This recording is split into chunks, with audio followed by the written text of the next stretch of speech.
Thank you. Good evening, everyone, and thank you very much for being here tonight.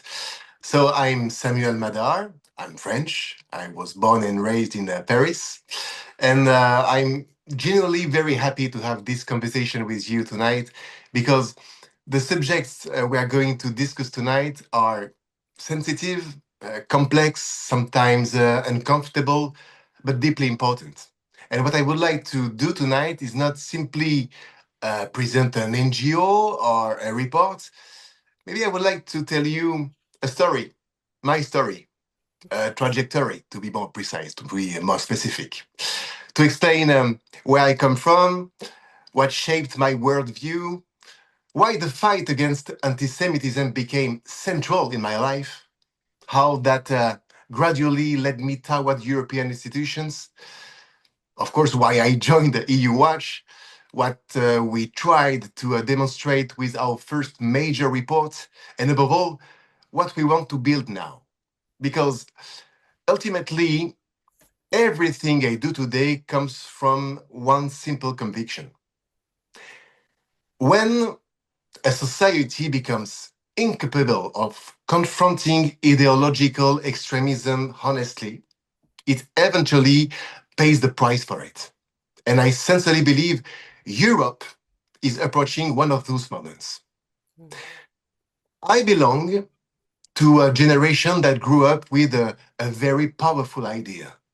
The idea that Europe had learned from its history, that after the Holocaust, after totalitarianism, after the great catastrophes of the 20th century, certain things could never truly return. We were told, never again. You all heard this. And honestly, I believed it. I really believed. I think many people did. Europe presented itself as a continent that had understood the dangers of fanaticism, a continent that had learned the consequences of hatred, dehumanization, and ideological obsession. For a long time, I thought certain moral boundaries had become obvious to everyone. But gradually, I began to feel like a growing discomfort, because I was seeing old mechanisms returning in new forms. History never repeats itself exactly, but the patterns return. Moral relativism, double standards, and hatred disguised as virtue. And above all, I began noticing something that deeply worried me: the silence of institutions whenever an issue becomes politically uncomfortable. I think many people still imagine extremism only through the imagery of the past, as if danger must always arrive wearing the same symbols, using the same slogans, carrying the same flags. But modern radicalism is often much more sophisticated. It advances through moral language, through activist rhetoric, through intellectual frameworks, through emotional narratives. And that is precisely what can make it harder to recognize. Then came October 7th. And I want to be very honest with you. I think there will be a before and an after, not only because of the horror of the massacre itself, but because of what that moment revealed about Western societies. I remember watching the first reactions online and feeling something I had honestly never felt before. Not only shock, it was a form of disorientation, because we were watching civilians massacred, families murdered, young people hunted down at a music festival. And yet, almost immediately, parts of the public conversation shifted towards justifications, relativizations, or ambiguity. That moment deeply affected me because I realized the issue was no longer simply geopolitical, it had become moral and eventually institutional. I think many Jews discovered something brutal that day. Their security was perhaps not as guaranteed as they believed. But beyond the Jewish community, I think many Democrats also realized something else. Um, Part of the Western world seemed incapable of clearly condemning anti Semitic barbarism without immediately trying to contextualize it or dilute it. And for me, that was a major turning point because I started seeing the emergence of a new form of anti Semitism, far more sophisticated than the old one. An anti Semitism that no longer always presents itself openly as hatred of Jews. Instead, it sometimes hides behind a radical anti Zionism, behind pseudo decolonial ideologies, or behind human rights rhetoric that denies Jews what it grants to every other people. And above all, I began seeing dangerous ideological convergences emerging. Convergences between political Islamism, parts of the radical far left, and certain activist movements that increasingly normalize extremism under the language of morality. And the problem is that once the ideology successfully presents itself as virtue, criticizing criticizing it becomes socially difficult. That is when democratic societies become vulnerable. Let me tell you something very personal. The fight against anti Semitism didn't become central in my life because of political opportunism. It became central because, in my eyes, anti Semitism is a civilizational thermometer. History always shows the same thing. When anti Semitism rises, it is never only a Jewish problem, it is the symptom of a society beginning to lose its rationality, its relationship with truth, and its ability to defend universal values consistently. Yeah, so far we are kind of like aligned. This is where we all found ourselves. But what happened to you specifically? Like you went and created an organization that's called how? Yeah, I will come to that point very quickly because what I wanted to tell you is that Jews are, of course, often the first targets, they are almost never the last. And what strikes me today is not only explicit hatred, it is the normalization of ambiguity. That's what I wanted to tell you as an introduction. And it was in this context that I began speaking publicly. At first, honestly, I never imagined it would grow this much. I simply wanted to do something that I felt was increasingly missing, like speak clearly, without jargon, without hysteria, without political theater, but also without cowardice. Because I had the feeling we were entering a period where many people privately understood certain realities, but were afraid to explain them publicly. This is how L'Edito de Madar, my Instagram account, was born first. The idea was very simple. It was to take complex geopolitical, ideological, and institutional subjects and make them understandable. It's complicated to say for everybody.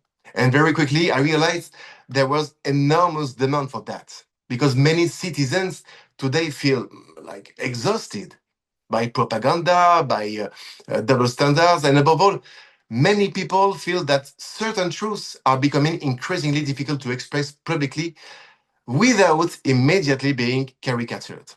I remember the first time I realized the audience was becoming much larger than unexpected. People I had never met started writing to me, like journalists, students, other ordinary citizens, and sometimes even people working inside institutions. Because if you truly want to understand certain phenomena, you eventually have to study the structures behind them. And that is when my interest in European institutions became much deeper. So, to give you my answer, gradually I immersed myself in how European institutions actually function. And I discovered something fascinating because today the European Parliament influences enormous areas of public life, funding, NGOs, and European public policy. It's an extremely powerful institution. Yet paradoxically, very few citizens truly understand how it works, and above all, very few people seriously examine its internal contradictions. I kept seeing the same paradox. The European Union constantly gives lessons to the rest of the world about democracy and transparency. But who seriously examines its own coherence? Who investigates influence networks, lobbying mechanisms, and institutional double standards?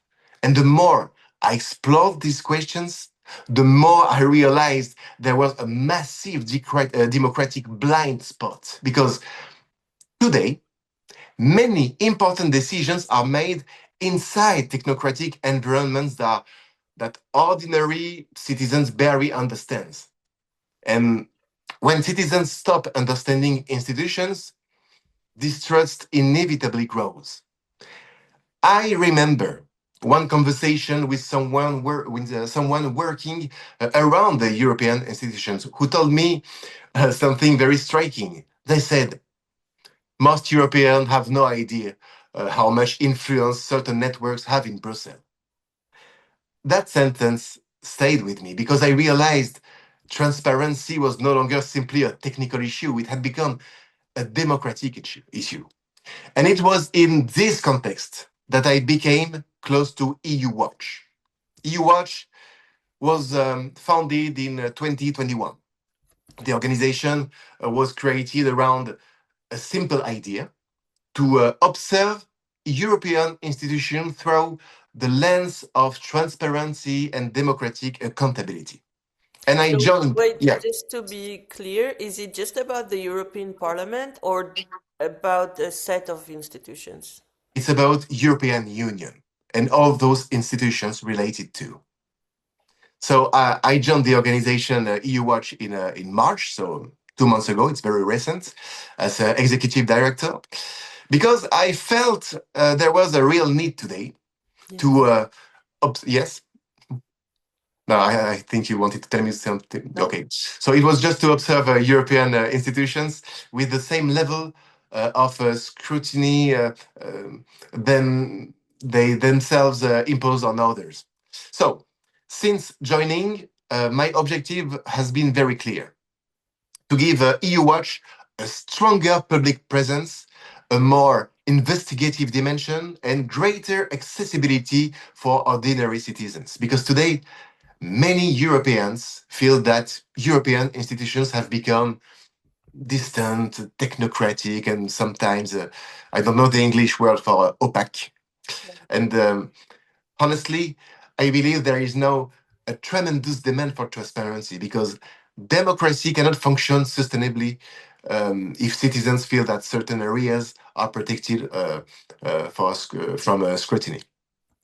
I would now like to speak about the reports that truly brought us public attention over the past months.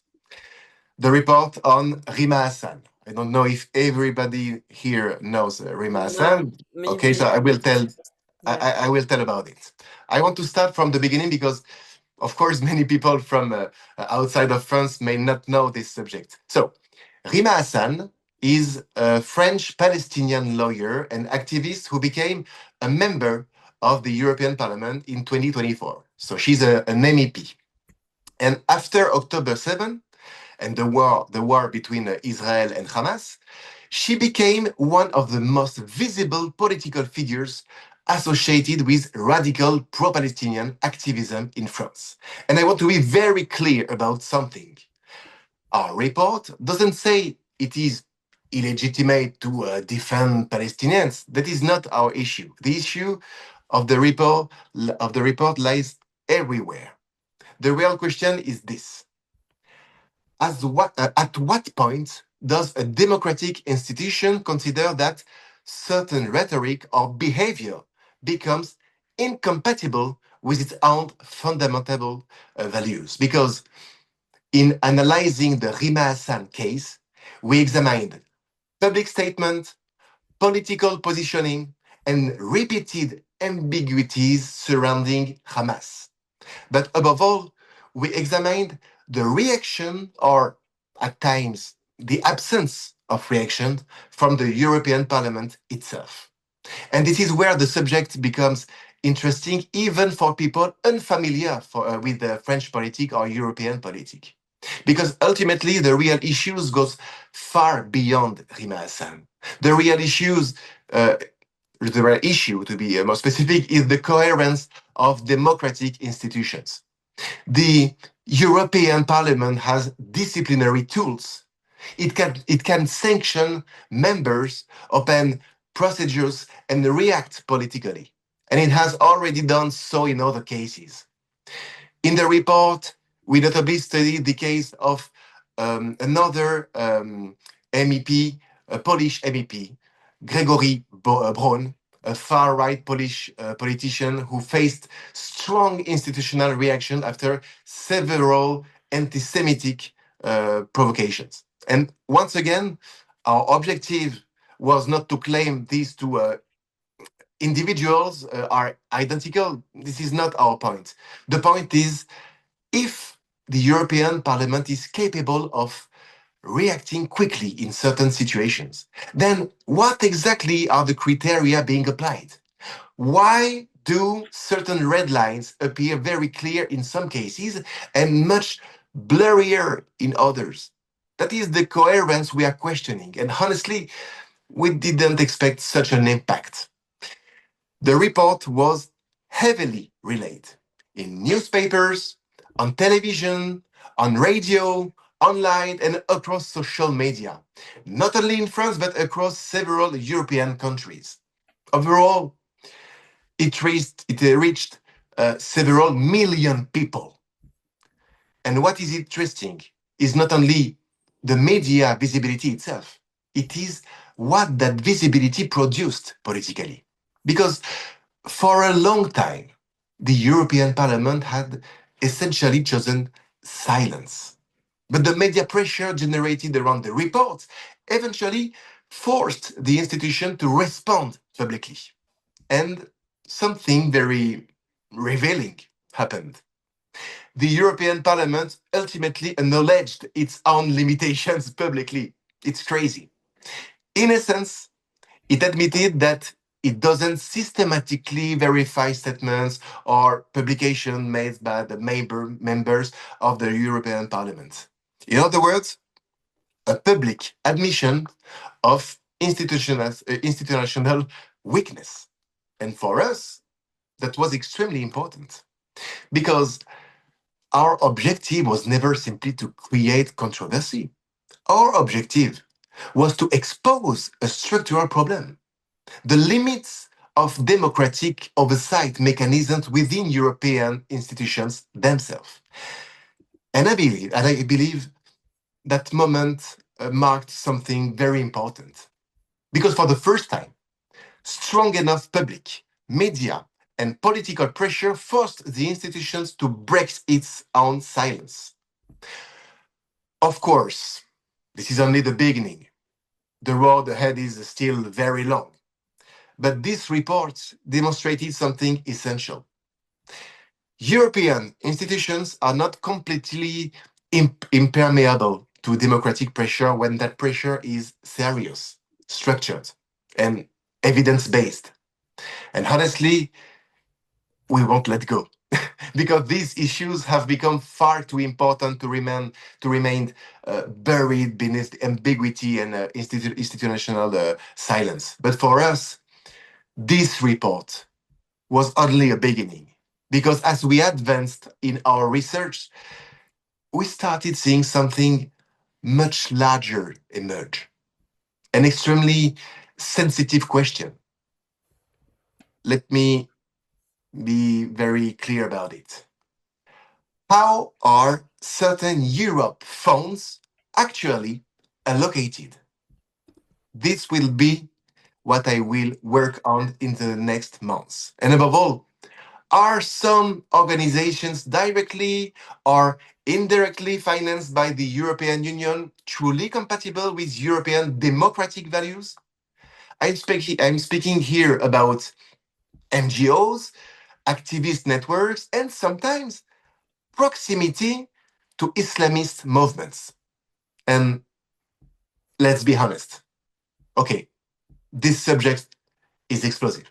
I know it because it touches public money, influence networks, and institutional legitimacy. And this is where the issues becomes much bigger than the Israeli-Palestinian conflict. Because once institutions finance certain organizations, they also give them credibility. They give them access, visibility, and legitimacy. And if democratic institutions stop asking difficult questions about who they are empowering, they eventually weaken themselves. That is why I believe this issue will become increasingly central in Europe over the coming years because democracies cannot sustainably finance structures that undermine their own values. Today, our ambition with EU Watch is very clear. We want to build a genuine European institutional investigation structure with investigations, reports, and strong legal analysis. We want to work on European funding, opaque NGOs, and institutional contradictions, but always with one obsession: rigor. Because if we want credibility, we must be irreproachable. We don't want to become like a propaganda machine. We want to become a serious, documented, it's complicated. Yeah, it's complicated to say institutionally credible organization. You know what I mean? Because today Yeah. there is enormous need for people capable of producing fact instead of noise. And I would like to end with something important. Some people think the fight against anti-Semitism is a community issue. I believe the exact opposite. I believe it is a civilizational issue because anti Semitism is often the first sign that a society is beginning to lose its rationality, its relationship with truth, and its commitment to universal principle. When a democracy begins relativizing anti Semitic hatred for ideological reason, it always opens a dangerous door. We saw that. And that is precisely why this fight goes far beyond the Jewish community. It concerns everyone who wants to defend a strong, coherent, lucid democracy. So let me conclude with one very simple idea. I don't believe European institutions are beyond reform, but I do believe they currently suffer from a profound problem of transparency and, at times, political courage. And above all, I believe no democratic institution should either fear investigations, questions, or scrutiny, because a strong democracy accepts being observed. Opacity protects abuses. Transparency protects democracies, and that is precisely what we are trying to do today with EU Watch. Thank you very Amazing. much. Yeah, no, thank you. Um,